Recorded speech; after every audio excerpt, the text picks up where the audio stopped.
Hello friends, welcome to our channel RK current affairs. Friends, ఎవరైతే మన ఛానల్ని first time visit చేస్తున్నారో వారైతే వీడియోని లైక్ చేసి మన ఛానల్ అయితే సబ్స్క్రైబ్ చేసుకోండి. ఫ్రెండ్స్, కేంద్ర హోం మరియు సహకార శాఖ మంత్రి అమిత్ షా గురువారం జాతీయ సహకార విధానాన్ని అయితే ప్రకటించడం జరిగింది. పర్యాటకం, ట్యాక్సీ సేవలు, బీమా మరియు సంపదాయేతర ఇంధన రంగాల్లో సహకార స్ఫూర్తిని విస్తరించాలని ఈ విధానాన్ని పేర్కొనడం జరిగింది. ఈ విధానానికి సంబంధించి కేంద్ర మంత్రి అయినటువంటి సురేష్ ప్రభు గారి నేతృత్వంలో 48 మంది సభ్యుల కమిటీ అయితే ఈ పాలసీని రూపొందించారు.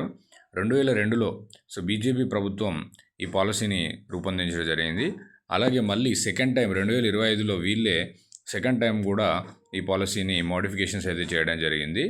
ఈ పాలసీ ముఖ్య ఉద్దేశం ఏంటంటే జీడిపిలో అయితే సర్వీస్ సెక్టార్ సంబంధించినటువంటి, కోఆపరేటివ్ సెక్టార్ సంబంధించినటువంటి వాటాను 3 టైమ్స్ చేయాలని చెప్పి వీళ్ళైతే ఆలోచించడం జరుగుతుంది. 2047 కల్లా మన భారతదేశం ఒక అభివృద్ధి చెందిన దేశంగా వీళ్ళు తీర్చిదిద్దడంలో పాత్ర పోషించాలని చెప్పి అనుకోవడం అయితే జరుగుతుంది.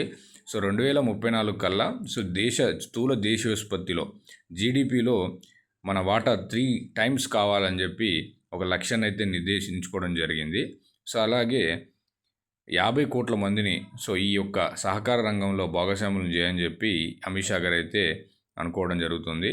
విస్తృత సంప్రదింపుల అనంతరం ఈ విధానాన్ని అయితే వీళ్ళైతే ఖరారు చేయడం జరిగింది. ఓకే ఫ్రెండ్స్, మనం ఇక్కడ గుర్తుపెట్టుకోవాల్సింది ఏంటంటే 2002లో మొదటిసారిగా సహకార విధానాన్ని ప్రకటించడం జరిగింది.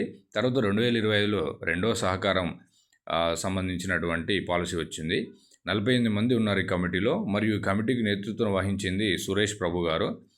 ఈ పాయింట్స్ మనం గుర్తుపెట్టుకుంటే సరిపోతుంది. 50 కోట్ల మందిని కూడా ఇందులో భాగస్వాములు చేయాలని చెప్పి లక్ష్యాన్ని అయితే పెట్టుకోవడం జరిగింది. ఓకే ఫ్రెండ్స్, ఇలాంటి లేటెస్ట్ అప్డేట్స్ కోసం మన ఛానల్ని లైక్ చేయండి, షేర్ చేయండి అండ్ సబ్స్క్రైబ్ చేసుకోండి.